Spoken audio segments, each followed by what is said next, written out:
Sir, Delhi में बौद्ध धर्म अपनाया गया है। इस विषय में देवकी नंदन ठाकुर जो राजेंद्र पाल गौतम को श्राप देने की बात कर रहे हैं, इस विषय पे आप क्या कहना चाहते हैं?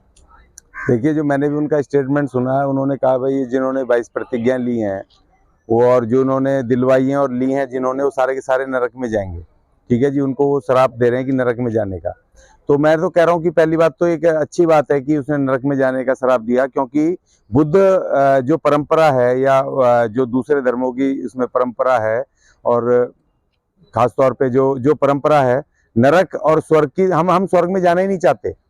क्योंकि इसलिए नहीं जाने चाहते आपके स्वर्ग में, क्योंकि वहां पर देवगण, वहां पर वो क्या कहते हैं, वो पी रहे हैं, वो क्या होता है, सोमरस। महिलाएं वो सर्व कर रही हैं, नृत्यकियां नाच रही हैं, उनके स्वर्ग का जो वो है। हम भैया, हम आपके स्वर्ग हाथ जोड़ के विनती है, अच्छा हुआ आपने नरक में जाने का हमें वो शराब दे दिया। हम आपके स्वर्ग में जाना ही नहीं चाहते, क्योंकि हम शराब नहीं पीना चाहते। हम महिलाओं से हम दूर रहते हैं। हम उनको उनको जो रंभा, उर्वशी और जो बेचारी तीसरी वो नाच रही है अनंत काल से, महिलाओं पे हम शोषण नहीं करते। तो हम उस परंपरा में हम जाना ही नहीं चाहते नरक में। हमारे आपने बुद्ध को भी नरक में भेजा है, हमारे दूसरे बड़े बड़े महापुरुष सबको, जिन्होंने आपके खिलाफ, आपके विरुद्ध, आपके कुकर्मों के खिलाफ या आपकी उस परंपरा के मानव द्वारा मानव के शोषण के विरुद्ध, जो भी मनुवाद के विरुद्ध आवाज उठाई है, सबको आपने नरक में भेजा है। और हम नरक में ही खुश हैं। हम आपका स्वर्ग जो उसमें है, हमें वो सब चीजें नहीं चाहिए, यासी वाली स्वर्ग वाली हमें नहीं चाहिए। हम तो भैया नरक में ठीक है। तो मैं तो एक तो उनका स्वागत करता हूँ, और दूसरी बात, ये कौन से ऐसे शुद्ध बड़े महात्मा पुरुष हैं कि जो कि इनके कहने से वो शराब लगी जाएगा। और तीसरी बात ये कि उन्होंने एक और बात कही कि खाली शराब देने के अलावा उन्होंने एक बात और कही कि भाई इन्होंने जब 22 प्रतिज्ञाएं ली तो उसमें ये नहीं कहा कि भाई हम अल्लाह को नहीं मानेंगे, हम जीसस को नहीं मानेंगे, हम इनको नहीं मानेंगे। पहली बात तो ये कि जो 22 प्रतिज्ञाएं बाबा साहब ने लिखी थी 1956 में, बाबा साहब ने लिखी थी। उस वक्त उन्होंने ये सब कुछ नहीं लिखा था। जो लिखा है एज इट इज, बाबा साहब के एक एक शब्द उन्होंने वहां पर बोले हैं। और दूसरी को लेकर जिस तरीके से घमासान मचा, पूरे दिल्ली में देखो, पूरे भारत में देखो, कोहराम मचा हुआ है। नहीं, मचाया हुआ है ना उस सिंपैथी लेने की। देखो, आने वाले जितने चुनाव है उनमें सब में हिंदू लोगों की, वो तमाम लोग, क्योंकि हमारे जो अनुसूचित जाति के लोग हैं वो सैकड़ों की तादाद में, SC ST के लोग हिंदू और धर्म में देवी देवताओं के साथ वो लगे हुए, उनको प्यार करते हैं, उनकी पूजा करते हैं, वो सब उसमें इन्वॉल्व हैं। तो उनकी एकदम भावनाएं ले लेंगे। देखा जी, इन्होंने हमारे राम जी को, हमारे श्याम जी को, हमारे विष्णु जी को गालियां दे दी, उनका अपमान कर दिया। तो देखो, एजुकेशन तो इतनी है नहीं, प्रचार भी इतना है नहीं हमारा, तो उनको बेनिफिट मिल जाएगा, पॉलिटिकल बेनिफिट। ये सिर्फ और सिर्फ पॉलिटिकल बेनिफिट के लिए, धर्म के वगैरह के लिए नहीं है। तो ये जो हमसे गलती हुई है, चूक हुई है, कि ऐसे समय पे जब चुनावों का दौर आ रहा है, ऐसे समय पे हमें ये धर्म वाली बात ना करके, धर्म की मजबूती ना करके, हमें राजनीतिक मजबूती के लिए लड़ाई लड़नी चाहिए थी। और हमें वो काम करना चाहिए था गौतम जी को कि बहन मायावती जी को उत्तर प्रदेश से इकट्ठा करते, वहां से स्टालिन को इकट्ठा करते तमिलनाडु से, वहां से प्रकाश अंबेडकर की जो नाम चीन, ये हमारे नेता हैं, इनको इकट्ठा करते, और पूरे, और दिल्ली से अज्ञानी को इकट्ठा करते, और तमाम लोगों को इकट्ठा करके, और फिर एक एक राजनीतिक विकल्प 2024 में अनुसूचित जाति जनजाति का राजनीतिक विकल्प प्लेटफॉर्म, जो कि पूरे 544 सीटों पर हम लड़ पाते। और दूसरा है कि जो जहां ताकतवर है हमारा नेता जिस राज्य में, उस नेता को और उस पार्टी को हमें सब एक छत्र होके हम सहायता कर पाते। देखिए, मैं कहता हूं कि 80 सीटें उत्तर प्रदेश में है।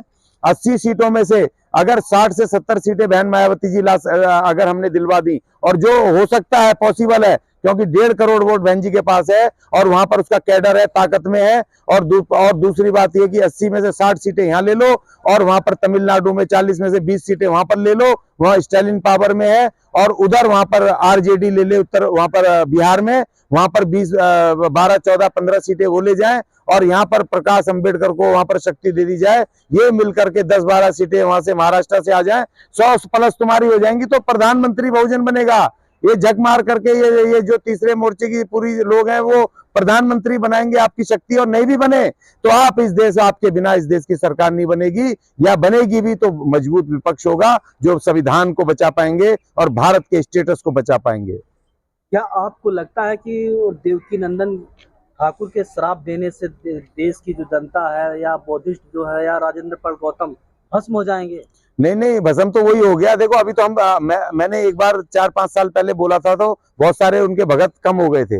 अब हम क्या, हम तो भस्म तो अब हम शराब तो अब हम देने वाले हैं कि भाई ये जो देवकी नंदन है ये SC/ST के रिजर्वेशन के खिलाफ है, ये 4 व्यवस्था का समर्थक है, ये छुआछूत का 1 नंबर का ये व्यक्ति है जो छुआछूत करता है। तो इसके आश्रम में और इसके सत्संगों में हमारे जो SC/ST के लोग हैं वो बिल्कुल जाना बंद करें और बिल्कुल इसकी कमर टूट जाएगी, इसकी औकात पता चल जाएगी। मैंने 4 साल पहले बात बोली थी तो इसके 50% इसके भक्त कम हो गए थे और इसने लंदन से बैठ करके इसने फिर माफी मांगी थी, एक तरह की बातें करके या कुछ कुछ कहानियां सुना के कि जो मेरे भाई हैं हम तो ये अपने शूद्र वगैरह सब भाई हैं, फिर इसने इस तरीके से कहानी सुनाई थी। तो अब मैं कह रहा हूं खुले मन से कि अब इसके जो जितने भक्त हैं हमारे SC/ST के वो इसके यहाँ जाना बंद कर दें। इसको पता चल, शराब तो हमने दे दिया, जब इस पे वहां जाएंगे नहीं, भगत चढ़ावा नहीं चढ़ाएंगे, इसको फल नहीं देंगे, इसको खाने को नहीं देंगे तो अपने आप ही सड़क पे आ जाएगा। तो पता चल जाएगा स्वर्ग और नरक कौन से में है। अभी तो स्वर्ग में आनंद ले रहे हैं ना, क्योंकि भगत हमारे ला करके पैसे भी चढ़ा रहे हैं, पैर भी छू रहे हैं, इनको सेब केले भी ला रहे हैं, फलाना भी ला रहे हैं, इनको बना रखा है भगवान और ये आनंद लूट रहे हैं। तो अभी इनके स्वर्ग को अभी खत्म करना है, इनको नरक में भेजना है। और इसलिए हमारे जो लोग हैं इनके मठों में मंदिरों में इनके जाना बंद करो। दलित समाज हजारों वर्षों से पीड़ित है, शोषित है, उनके साथ छुआछूत भेदभाव होता है। अगर इनको शराब की जगह आशीर्वाद दे देंगे, क्या दलित समाज में जातिवाद वर्ग खत्म हो जाएगा? ये देखो आशीर्वाद दे नहीं सकते। और दूसरी बात, जो हिंदू धर्म का स्वर्ग नरक का जो वो है, हमें तो हमारे तो मिशनरी कहते हैं शराब मत पियो, हमारे वो कहते हैं कि आप गलत काम मत करो, फलाना मत करो। और वहां का जो वहां चित्रण जो है स्वर्ग का, वहां पर जो देवगण बैठे हुए हैं, वहां अप्सराएं उनको वो शराब के प्याले में वो अब वो बांट रही हैं मदिरा, और वहां नृत्य हो रहे हैं, महिलाएं नाच रही हैं वहां पर। तो क्या आप वो करने जाओगे क्या स्वर्ग में?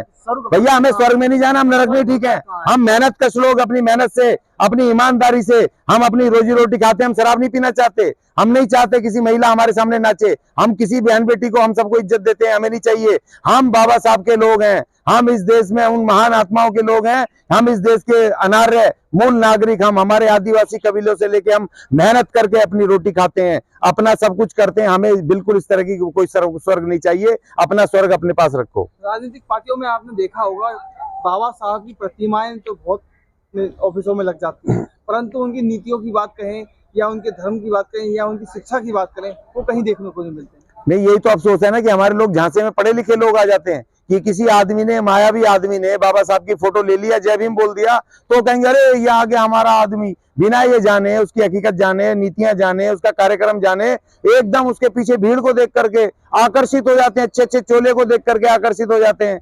अरे भाई ये मायावी लाले बनिए, हमारे कैसे नेता हो सकते हैं? इनकी ये कैसे हमारी नीतियों को लागू कर सकते हैं? अगर करते तो 75 साल 26 जनवरी 1950 से लेकर आज तक इस देश में दलित नहीं होते, ओबीसी नहीं होते, इस देश में जातियां खत्म हो गई होती, इस देश में हम बन गए होते we the people of India, हम भारत के नागरिक बन चुके होते सारे के सारे, जो भारत की उद्देशिका में संविधान की, हम सब भारतीय होते। आज जो बोलो दलित है, वो कहता है ओबीसी है, वो कह रहा है फलाना है, वो ढिकड़ा है। अबे भैया क्यों है?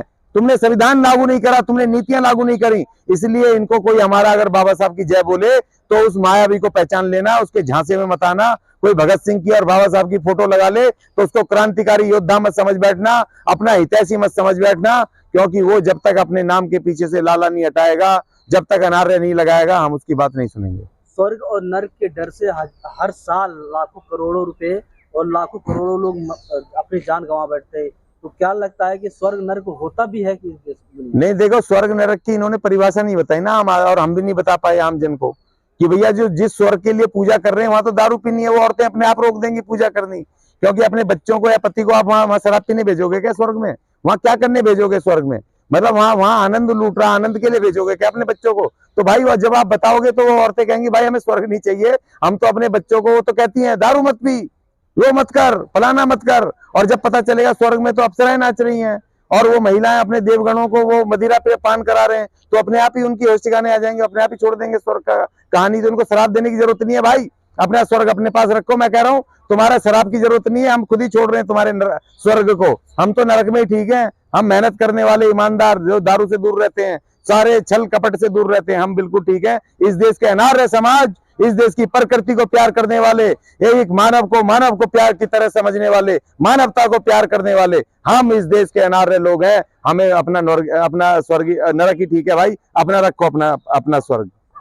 जिस तरीके से युवाओं की अगर बात करें तो बाबा साहब की दिखाए गए रास्तों को छोड़कर वह लोग धर्म की ओर अपनी आपको अग्रसर कर लेते हैं, उनको आप क्या कहना चाहेंगे? देखिए, अभी धर्म की लड़ाई नहीं है। 26 जनवरी 1950 के बाद धर्म की लड़ाई खत्म हो गई और आखिरी में एंड कर दिया बाबा साहब ने 14 अक्टूबर 1956 को। जो उनको काम करना था वो कर गए। अब हमें धर्मों के चक्कर में नहीं पड़ना। अब हमें अपने संवैधानिक अधिकार लेने, संविधान को लागू करवाने की लड़ाई लड़नी है और इस देश की सत्ता की तरफ काबिज करना है हमें। आप धर्मों में ले जाके अपनी सत्ता की लड़ाई को कमजोर कर रहे हो, अपने अधिकार की लड़ाई को कमजोर कर रहे हो। हमें धर्मों से अब कोई लेना देना नहीं है। उन धर्मों में भी तुम दलित हो भाई, उन धर्मों में मैंने देखता हूँ उस पे यूट्यूब पे हर जगह देखो, आप डालो बुद्धिस्ट, दलित बुद्धिस्ट। अरे भैया, जब तुम बुद्धिस्ट बन के भी दलित हो तो क्या करने जा रहे हो बुद्ध बन के?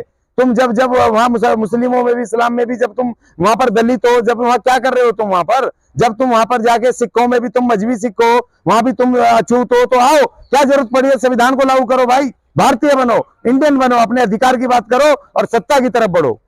लेकिन विकल्प क्या है लोगों के पास? जब दलितों के साथ छूत होता है, भेदभाव होता है, उनकी बहन बेटियों को छेड़खानी, बलात्कार होता है, तो ये विकल्प क्या होना चाहिए आपकी नजर में? विकल्प है ना, सत्ता है ना सर। सत्ता, बाबा साहब ने कहा था राजनीति करो। सत्ता जब तक नहीं आएगी तब तक हमारे मारे। अरे आप धर्म की तरफ लाखों करोड़ रुपए फूक रहे हो, लोगों को झोंक रहे हो। आप ये काम अगर सत्ता के लिए प्रचार कर देते तो उसमें कितना प्रचार होता हमारे लोगों में। लेकिन वो धर्म नहीं सर, धम है। अरे धम, तुम तो धर्म चिल्ला रहे हो। धम भी तो रास्ता बाबा साहब का है, सत्ता का। वो बोल गए कि राजनीति इस देश की सत्ता की चाबी है। राजनीति तुम कर नहीं रहे और तुम लाला को तो राजनीतिक रूप से अपना नेता मान रहे हो और तुम धर्म के हमें झोंक करके धर्म के आडंबर में घुसा दो। और वहां पर भी तो दलित ही हो तुम, हो क्या वहां पे? तुम वहां पर भी रिजर्वेशन ले रहे हो, रिजर्वेशन की मांग कर रहे हो। तुम्हें उन्होंने एक कह दिया कि तुम्हारा रिजर्वेशन के खिलाफ हम कमीशन बिठा रहे हैं, तुम्हारी टांगे कांप गई, तुम हिल गए। काहे का तुम धर्म परिवर्तन कर रहे हो? क्यों बेवकूफ बना रहे हो? हाँ सर, रिजर्वेशन तो है नहीं। अरे रिजर्वेशन नहीं है तो फिर भैया तुम क्यों रिजर्वेशन के चक्कर में पड़े हो? या तो धर्म मानना है तो बुद्ध बन गए तो दलित मत बनो, और बुद्ध में भी दलित बनना है तो सत्ता की तरफ बढ़ो। कोई जरूरत नहीं है तुम्हें धर्म के झोंकने की हमारे समाज को। हमें धर्म की जरूरत नहीं है, सत्ता की जरूरत है। सत्ता की तरफ बढ़ो।